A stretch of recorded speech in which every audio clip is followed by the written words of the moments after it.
ناظرین، میں حسان Ahmad IRO media کی جانب سے اس وقت SGPGI لکھنؤ کے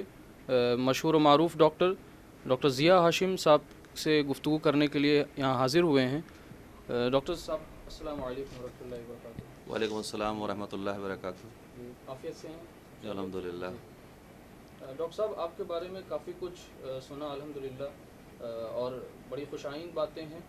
کہ آپ کی تعریف و توصیف کے بارے میں۔ اس کے علاوہ آپ مقبول ہیں، معروف ہیں، تو آخر اس کا راز کیا ہے؟ آپ کیا سمجھتے ہیں؟ مجھے جہاں تک پتہ چلا ہے کہ بھئی آپ ایمانداری سے اپنے پیشے کی جانب بہت زیادہ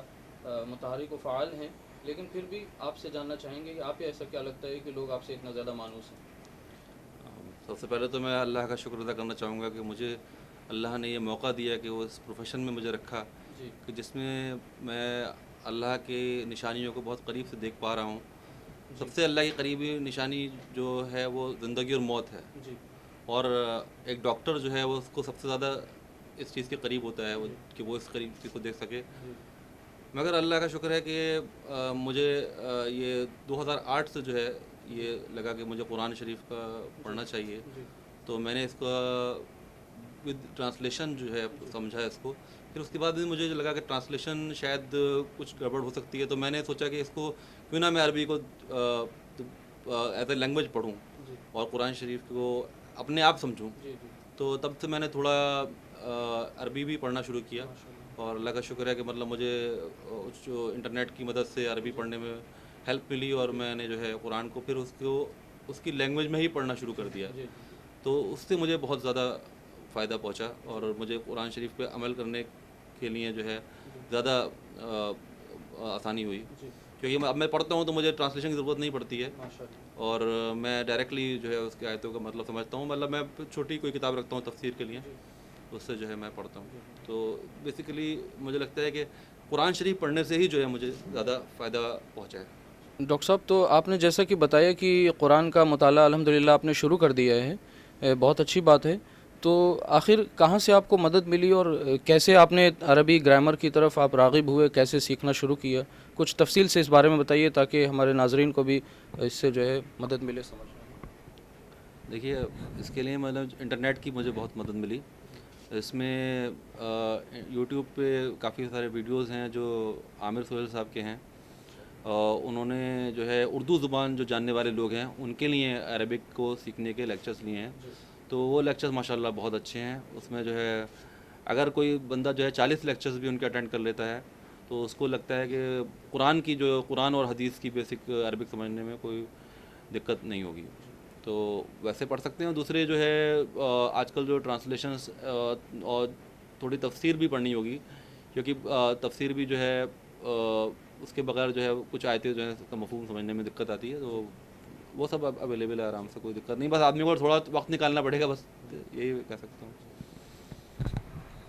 اسی کے ساتھ ایک مزید ناظرین کے لیے ہم ایک نالج کے طور پر بطور ایک چیز بتانا چاہیں گے کہ اگر کوئی انگلش کے ذریعے عربک کو سیکھنا چاہتا ہے تو اس کے لیے نعمان علی خان جو امریکہ میں اس وقت بینہ ٹی وی کے سربراہ ہیں، تو ان سے کافی فیضیاب ہوا جا سکتا ہے۔ ڈاکٹر صاحب، آپ ایک بات یہ بتائیے کہ آپ کیسے اپنی اس ہیکٹک لائف شیڈیول میں، آپ اس پروفیشن میں، میڈیکل میں خاص کر کے، اور بہت فعال ہوتے ہوئے بھی کیسے وقت نکال لیتے ہیں اس سب چیزوں کے لیے؟ آخر کیا ہے وہ تحریک، کیسے آپ کو مل رہی ہے ان سب چیزوں سے؟ دیکھیے، اس کے لیے جو ہے میں فجر کے وقت جو ہے وہ اپنے 1 گھنٹے کا جو ہے وہ تقریباً قرآن کی تعلیمات کے لیے، کبھی قرآن کو سمجھنے کے لیے، کبھی قرآن کی ریسائٹیشن کے لیے، کبھی اسی کو دیتا ہوں، اور رات میں عشاء کے بعد کا جو ہے تقریباً 1.5-2 گھنٹہ جو ہے وہ میں جو ہے قرآن کو ہی دیتا ہوں، اور اسی سے ریلیٹڈ، مطلب میں ضروری نہیں ہے کہ میں قرآن کا ٹرانسلیشن ہی پڑھوں، کبھی میں اس کی قرات پہ دھیان دیتا ہوں، کبھی کسی ٹائم میں تفسیر پہ دھیان دیتا ہوں، کبھی اس سے ریلیٹڈ انسیڈنٹس پڑھنے میں، یا کبھی مطلب بیسیکلی میں قرآن سے ریلیٹڈ کچھ نہ کچھ پڑھتا ہوں، یا کوئی ضروری حدیث ہوتی ہیں کبھی وہ پڑھ لیتا ہوں، مگر بیسیکلی میرا اسی صبح فجر کے ٹائم اور عشاء کے ٹائم یہی وقت ہوتا ہے جو میں قرآن کو دیتا ہوں۔ تو ہم یہ سمجھ سکتے ہیں کہ ڈاکٹر صاحب آپ کو قرآن نے ایک طریقے سے پوزیس کر لیا ہے، بہت اچھی بات ہے۔ اللہ تعالیٰ جسے چاہتا ہے اسے ہدایت دیتا ہے۔ آپ نے جیسا کہ بتایا کہ آپ قرآن کی قرأت بھی کرتے ہیں، تو آپ کچھ قرآن کا کوئی ایک چھوٹا سا کوئی جز، کوئی تھوڑا سا 2-4 آیتیں تلاوت کر کے فرمائے ہمارے لیے، بہت خوشی کی بات ہوگی۔ اعوذ باللہ من الشیطان الرجیم وعباد الرحمن الذین یمشون علی الارض ہونا واذا خاطبهم الجاہلون قالوا سلاما والذین یبیتون لربهم سجدا وقیاما والذین یقولون ربنا اصرف عنا عذاب جہنم ان عذابها كان غراما انها ساءت مستقرا ومقاما والذین اذا انفقوا لم يسرفوا ولم يقتروا وكان بين ذلك قواما۔ یہ آیت سورہ فرقان کی ہیں اور اس کا آخری رکوع میں آتی ہیں، اور اس میں جو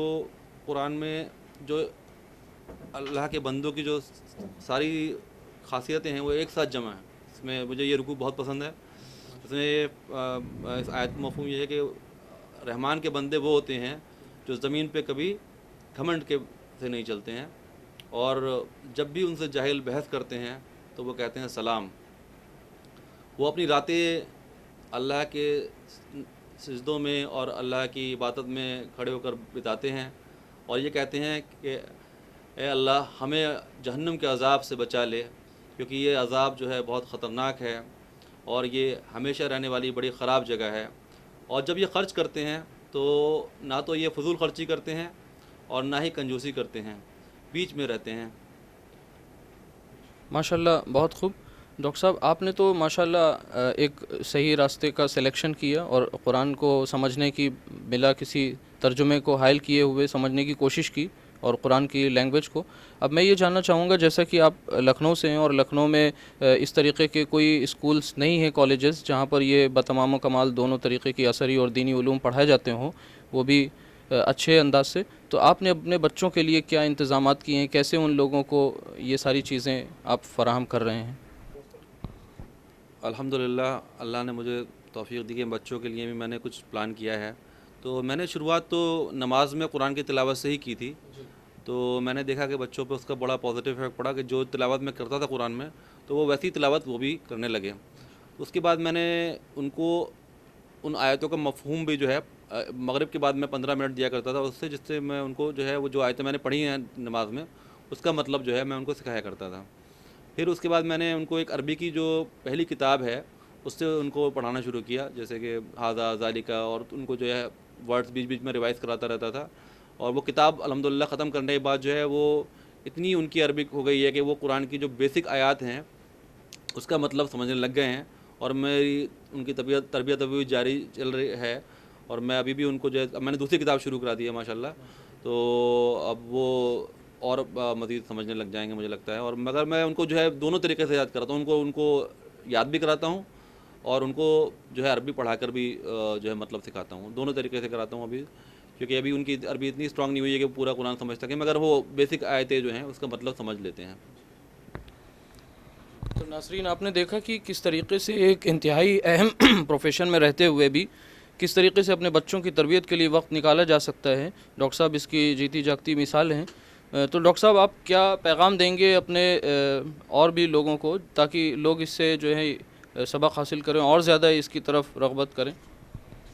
دیکھیے، میرا جو سب کے لیے پیغام ہے وہ یہ ہے کہ سب سے بیسک چیز سب سے پہلے ہونی چاہیے۔ ہر مسلمان کو قرآن سمجھ میں آنا چاہیے، اس کو تلاوت بھی آنی چاہیے اور اس کا مطلب بھی آنا چاہیے۔ اس کے بغیر دین کا کوئی اور کام کرنا مجھے لگتا ہے کہ وہ اتنا یوزفل نہیں ہے۔ اگر مان لیجیے آپ کے پاس وقت ہے تو آپ اپنے نوافل کم کر دیجئے، مگر آپ قرآن کی تلاوت اور قرآن سمجھنے کی کوشش کرتے رہیے، کیونکہ یہ جو ہے اگر آپ یہ ایک قرآن کی سورہ آپ اس کو ود میننگ سمجھ لیں گے تو یہ آپ کی 1000 نفل سے زیادہ ہوگی، کیونکہ اگر آپ بغیر سوچے سمجھے آپ پڑھے جا رہے ہیں آپ کو پتہ ہی نہیں آپ کیا پڑھ رہے ہیں، ارایت الذی یکذب بالدین فذلک الذی یدعو الیتیم، آپ کو مطلب پتہ نہیں ہے اس سورہ کا، تو پھر اس پہ آپ عمل کر ہی نہیں پائیں گے۔ جب آپ جانتے ہی نہیں ہیں آپ کہ اس کا مطلب کیا ہے، آپ غریبوں کے ساتھ، یتیموں کے ساتھ برا سلوک کرے جا رہے ہیں اور یہ سورت پڑھے جا رہے ہیں، تو اس سے کوئی مجھے لگتا ہے کہ زیادہ فائدہ نہیں ہے۔ اگر آپ اس کو پڑھ کر اس پہ عمل کریں گے، اس کو سمجھیں گے، آپ چاہے وہ آپ ایک گھنٹہ یا آپ ایک گھنٹہ زیادہ ہو جائے گا، ایون آپ آدھا گھنٹہ بھی نکال لیں گے، سمجھنے کی کوئی کوشش کریں گے، تو آدمی سیکھ جائے گا۔ اب جیسے بہت سے لوگوں کو پہلے موبائل نہیں استعمال کرنا آتا تھا، جب انہوں استعمال کرنے لگے سیکھ گئے وہ لوگ۔ تو ایسے ہی قرآن کو جب آپ پوری کوشش کریں گے، کبھی کوئی سورہ پڑھ لیا، کبھی کوئی سورہ پڑھ لیا، کبھی اس کا مطلب سمجھ کے پڑھا، تھوڑا سا عربک سمجھنے کی کوشش کری، تو انشاءاللہ اللہ تعالیٰ آپ کو ہدایت دے گا۔ اگر آپ ایسا نہیں ہے کہ آپ قرآن پہ وقت لگائیں گے وہ آپ کا وقت ضائع چلا جائے گا، انشاءاللہ وہ آپ کا وقت ضرور آپ کو کسی نہ کسی صورت میں آپ کو جو ہے فائدہ پہنچے گا، اور آپ کے دل میں یہ تمنا ہونی چاہیے کہ مجھے قرآن آ جائے۔ بس اگر یہی ہوگا، اتنے بھی آپ کریں گے، تو بھی مجھے لگتا ہے کہ اللہ تعالیٰ آپ کو کوئی نہ کوئی طریقہ بنائے گا اور آپ کو جو ہے قرآن سمجھنے میں انشاءاللہ ہیلپ ملے گی۔ اور اس قرآن کو سمجھے بغیر باقی عبادتوں پہ زیادہ وقت کرنا، مجھے لگتا ہے کہ پہلے آپ قرآن سمجھ لیجیے، باقی بعد میں آپ جو ہے باقی چیزوں پہ وقت دیجیے انشاءاللہ، کیونکہ جب قرآن ہی نہیں آتا ہوگا تو پھر آپ کو باقی چیزیں کرنے کا مجھے لگتا ہے اتنا ثواب نہیں ملے گا۔ ڈاکٹر صاحب، آپ یہ IRO اور یہ تقویٰ اسلامک اسکول کے بارے میں کیا جانتے ہیں؟ آپ ذرا بتائیں لوگوں کو اس بارے میں۔ دیکھیے، تقویٰ اسلامک اسکول کے بارے میں مجھے جو ہے ضیاء الشمس صاحب سے اور اسما شمس صاحبہ سے ملاقات ہوئی تو مجھے معلوم چلا،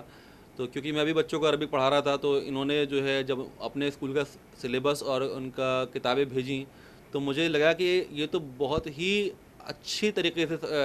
کیا جانے والا کام ہے، کیونکہ دیکھیے اس اسکول میں جو مجھے لگا کہ اس میں دونوں چیزیں بہت اچھی طرح پڑھائی جا رہی ہیں۔ ایک تو اس میں جو ہے جو نارمل جو اور سبجیکٹس بھی ہیں وہ بھی بہت اچھی طرح کور کیے جا رہے ہیں، ساتھ میں عربک ایز اے سبجیکٹ پڑھایا جا رہا ہے، اور جو قرآن کی اور جو اسلامی تعلیمات کی جو بکس ہیں وہ بہت زیادہ اچھی ہیں، مطلب جو میں اپنے بچوں کو پڑھا رہا ہوں اس سے کہیں اونچے درجے کی اس میں ایجوکیشن ہے، تو میں تو اکثر ان کی کتابوں کا استعمال کرتا ہوں اس کے لیے۔ دیکھیے ایک چیز میں آپ کو بتا دوں، مجھے جو یہ لگتا ہے کہ اگر ہم لوگ ہسٹری پڑھ رہے ہیں، ہم جیوگرافی پڑھ رہے ہیں، ہم سائنس پڑھ رہے ہیں، تو یہ بھی دینی تعلیمات ہے، یہ کوئی ایسا نہیں ہے کہ یہ کوئی اور الگ سے تعلیمات ہے۔ دیکھیے قرآن میں کہا جا رہا ہے فَسِیرُوا فِی الْأَرْضِ فَانظُرُوا کَیْفَ کَانَ عَاقِبَةُ الْمُکَذِّبِینَ، دنیا میں سیر کرو، دیکھو کہ کیا انجام ہوا۔ تو یہ آپ سے کہا جا رہا ہے آپ ہسٹری پڑھیے۔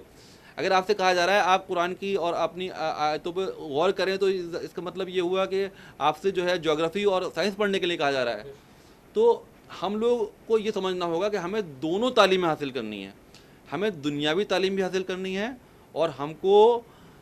دینی تعلیم بھی حاصل کرنی ہے، تبھی پوری تعلیم ہو پائے گی۔ کیونکہ دیکھیے اگر مان لیجیے ہم آج کے وقت کے حساب سے ہم تعلیم حاصل نہیں کریں گے تو ہم آج کے لوگوں کو اپنا دین نہیں سمجھا سکتے، اور اس کے لیے مجھے لگا جو تقویٰ اسلامک اسکول کا جو کریکولم ہے وہ بہت اچھا ہے۔ اگر ایسا بہت جگہ جو اسکولوں میں ہونے لگے تو مجھے لگتا ہے کہ مسلمانوں کی ساری پرابلم سالو ہو سکتی ہیں۔ اور اسما شمس صاحبہ کے جو لیکچرز ہیں، جو ان کی خطبات ہیں، وہ بھی میں دیکھتا رہتا ہوں، اور ماشاءاللہ وہ آج کے مضامین کے حساب سے آج کل کی جو پرابلمس ہیں ان کو بہت اچھی طریقے سے انہوں نے ایڈریس کیا ہے۔ اللہ ان کو اور توفیق دے اور وہ اسی طریقے سے جو ہے اپنا کام کرتے رہیں ماشاءاللہ۔ ان دونوں کا کام دیکھ کر مجھے بہت اچھا لگا، اور مجھے لگتا ہے کہ ہم لوگوں کو اپنی ایجوکیشن کا سسٹم انہی کے جیسا بنانا چاہیے کہ ہم جو ہے دینی تعلیم بھی دیں اور ہم دنیاوی تعلیم بھی دیں، اور ہم جو ہے کسی بھی لیول پہ ہمیں کسی اور سے پیچھے نہیں رہنا چاہیے۔ بالکل صحیح، آپ کی بات سے ہم بالکل متفق ہیں ڈاکٹر صاحب، آپ کی تائید کرتے ہیں۔ قرآن ایک کتاب ہدایت ہے اور ہدی للناس ہے، لوگوں کے لیے ہدایت ہے اور اللہ کا پیغام ہے، ایک طریقے کا لیٹر ہے جو بندوں کے نام ہے، اللہ کا لیٹر۔ اب ظاہر سی بات ہے اگر اس کی لینگویج کوئی نہ سمجھا جائے اور اس کو سمجھ کے پڑھا ہی نہ جائے تو کیسے ہم صحیح طریقے سے عمل کریں گے اور کیسے ہدایت حاصل کریں گے؟ تو واقعی آپ کا قدم لائق تحسین ہے، اور اللہ سبحانہ و تعالیٰ سے دعا ہے کہ اللہ تعالیٰ آپ کو اور زیادہ اس میں آگے کام کرنے کی توفیق عطا فرمائے۔ آمین۔ جزاک اللہ خیر۔